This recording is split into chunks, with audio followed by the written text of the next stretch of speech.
There's a big cover-up going on in central Iowa. Matter of fact, there are two. One has to stop, but I predict you'll agree the second must continue. First, literally hundreds of tons of sediment are pouring into Lake Red Rock every year. The lake is at the end of the sediment trail. It collects the mud from eroded areas that hasn't been trapped at the bottom of a hill, in a roadside ditch, in a pond or reservoir, in a smaller lake, or in a stream or river. Mud that has reached Lake Red Rock has been covered up with water as the water level of the lake has been raised. Since Lake Red Rock was built, this cover-up operation has been undertaken not once, but 3 times. I came to this project in 1977, and at that time the lake level was at elevation 725. And I related the story to you that in some of those early years, I went to White Brisk Creek area and could put in a boat, go upstream from there in the lake, and go duck hunting. Not too many years ago, even though we had raised the lake level in the meantime to 728, at that same boat ramp you could drive out beyond the end of the boat ramp on dry land. And there was no lake left, you just had a stream that was there and it passed through that area.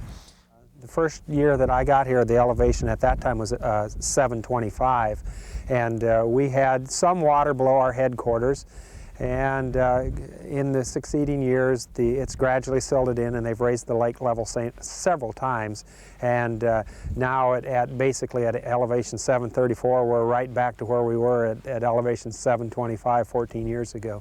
That means that we've got a heck of an amount of silt being deposited on the area, and in order to kind of catch up, they've been raising the lake level periodically.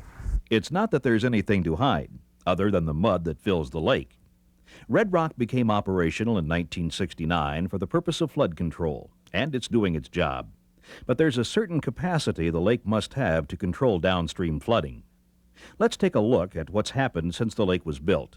It's shrinking, rain by rain. With the lake filled in 1969, more than 10,000 acres of surface water were in the permanent pool. 20 years later, that 10,000 acres had shrunk by 1/3 to less than 7,000 acres. Readings have been taken across the lake to see how much mud has washed in. Let's look at one line of lake bottom readings across the lake near the mile-long bridge. A cross-section there shows the bottom of the lake shortly after it was built. Water covered the lake bottom the entire length of the bridge at this point in time. But 10 years later, several feet of mud has washed into the lake, leaving no water in some places and very shallow water in others. The water level was then raised 6 feet.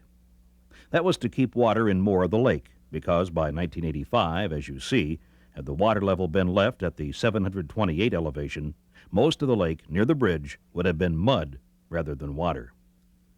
A similar situation occurred further upstream in the lake, where the water is very shallow, even at the higher 734 elevation level. The current rate of sediment buildup is a foot a year over 70% of the lake. A startling forecast. Even if the water level is raised another 8 feet to a 742 elevation, as is planned, there will be no water at the bridge, only mud, in a short 20 years. The sediment problem hasn't gone unnoticed. We've got a pretty good indication from the campers this past summer that they have reduced their water-based activities. They indicated quite often that it was because of the water quality, diminished water quality, and the sedimentation. And we asked the people how they've changed their use over time of Lake Red Rock, and essentially people and why they changed this use. And essentially what we found is that 31% of the sample that we drew who had used Lake Red Rock at all are using Lake Red Rock less because of the siltation related problems. 21% of Lake Red Rock, people who have used Lake Red Rock sometime in the past indicated that they've quit using it altogether because of siltation related problems. Boaters, fishermen, swimmers all look at water that's muddy or murky and look at it as being less valuable to them to boat in or to swim in, and so I'm sure that makes a major impact on people's impression of the facility or the water that they're using. If we had cleaner and clearer water, we could get to a point where we had much more demand on our camping and picnic facilities than we do now. They're well used, the camping facilities, but especially during the non-holiday weekends and so on, so we certainly could have more use and still have plenty of room for people. And I think, you know, better water quality would contribute to that. It's pretty obvious. We've had a bunch of old oxbows off the river. They've silted in. Our wetland habitat, you know, basically decreases every year due to sedimentation. Just where is all this sediment coming from? There's been a long-term, consistent scientific measurement of the sediment loads in the streams that run into Lake Red Rock. This station here at Whitebreast, for about 7 years was a sediment station. Sediment was collected and was compared with the flow of water going by. There was a relationship and an equation developed between the amount of flow and the sediment. The station no longer is a sediment station, and all we collect now is the elevation of the water, the height of the water. We collect that with these instruments. It's continuous all the time, and from the height of the water, we can compute the flow of the water by we make measurements of the flow of the water every 6 weeks, and from that, at a certain height, there's a certain flow of water going by, and with those measurements, we can get a pretty good rating and a good idea of the flow.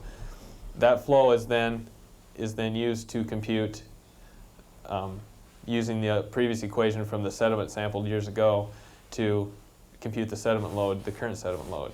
A major reason sediment is such a problem is that the drainage area, the land that feeds into Red Rock, is several thousand square miles. The drainage area for Lake Red Rock extends over much of north-central Iowa and some of Minnesota. About half the drainage area comes through Saylorville Lake. That leaves an uncontrolled drainage area of about 6,500 square miles. This is the area mud comes from to fill the lake. More than half the sediment is coming from 3 tributaries in the southern 1/4 of the area. These highest sediment-producing tributaries, Whitebreast Creek, the South River, and Middle River, account for half the mud in the lake, from only 1/4 of the lake's uncontrolled drainage area. Much of it is coming from eroding farmland, but there are also serious examples of eroding stream banks in the area, and more land is being converted to urban uses, with short-term erosion rates that are much higher than those on farmland. There are also problems along roadsides. Gullies on cropland and elsewhere are contributing. Anywhere land is left barren, soil erosion will occur, and that soil is likely to end up as mud in Lake Red Rock. So the problem is being pinpointed, and while there are serious concerns, it should be pointed out that Red Rock is doing its job. The $88 million spent to develop the lake and recreation facilities was more than returned by 1987, when $96 million of flood damage had been prevented. The facilities are being used. People still camp, picnic, boat, fish, and otherwise have fun in the area. Still, all is not well with the lake, and people know raising the level of the lake isn't the answer. Obviously, the more the area silts in, we lose a lot of our marshy type habitat, which is real beneficial to our waterfowl birds. Red Rock is a very important migratory stop for waterfowl, and as we lose that area due to siltation, those birds are going to have to go someplace else. Of course, this extra 8 feet is a real bonus. It makes us a tremendously big lake, but it's raised. The lake had become shallow, and the silt was the cause. It just kept filling up to the point where we told the people who rented the boats, please not go past Whitebreast Beach. There's a growing concern that more needs to be done. And the mud flats that were up by the mile-long bridge were the point at which people who were going to ask the harsh questions about what about this lake, why isn't something done about it? One of the questions we asked people was that very fact, the extent to which they would be willing to participate in local groups or get involved in activities that deal with the problem. And we found about 1 out of 5 on the average across these groups indicated a willingness to do that. Now that's not to say others might not get involved later, but there are people who are willing to step out at this point in time and get involved in terms of trying to deal with this problem. These people are calling for a different kind of cover-up, a cover-up of the land to protect it against soil erosion. Since most of the land is in agricultural use, conservation-minded farmers are especially aware of the need to do a good job of protecting their soil. On our farms, I feel very comfortable that we're not having soil washed down in the lake. We've got most of our highly erodible ground, steeper slopes, is all in pasture or timber. We have some hay ground. So directly, I don't feel that we have any soil washing down into the lake from one of our farm fields. Frank Shoemaker's land adjoins the lake. He says keeping the lake water in good shape isn't his top concern, but it is something he feels a responsibility for. My first concern would be to keep the soil in our fields. Our second concern probably would be to keep it out of our ponds, streams, and third and eventually be to protect the water and quality. We do nothing to our fall soybean stubble. We leave that lay through the winter, and usually one pass incorporate in the spring, and we plant our corn into the bean stubble. Sometimes we no-till certain fields into the bean stubble. In our neighborhood, county, I feel that the majority of farmers are doing some type of soil conservation, whether it's through minimum tillage or no-tilling, installing terraces, etc. With the Farm Bill and the farm programs, everything's leaning that way. In order to be able to participate in any programs, you have to abide by certain conservation practices. So I feel that most farmers are willing to do this, and I think it's going to help everyone on down the road. Iowa State University sociologist Eric Hoiberg has found similar results. For example, farmers are quite receptive to conservation and minimum tillage techniques. As a matter of fact, there were a lot of comments saying that farmers really ought to be much more active in this area, but there does seem to be a general kind of receptivity to this alternative. Also, construction of buffer strips along the rivers and the waterways seems to be, farmers seem to be very, very receptive to that kind of an alternative. Also, in terms of cost share programs for terraces and that type of thing, farmers also seem to be very receptive to those kinds of alternatives. But for the more costly alternatives, that's where they generally tend to, that's where we generally tend to see less support. But I think that overall farmers are quite willing to do what they perceive as their part in terms of attacking this general problem. There are a number of ways conservation farmers are keeping topsoil in their fields and out of Lake Red Rock. Most of the practices include the principle of covering the land to protect it against the raindrop splash that begins the erosion process.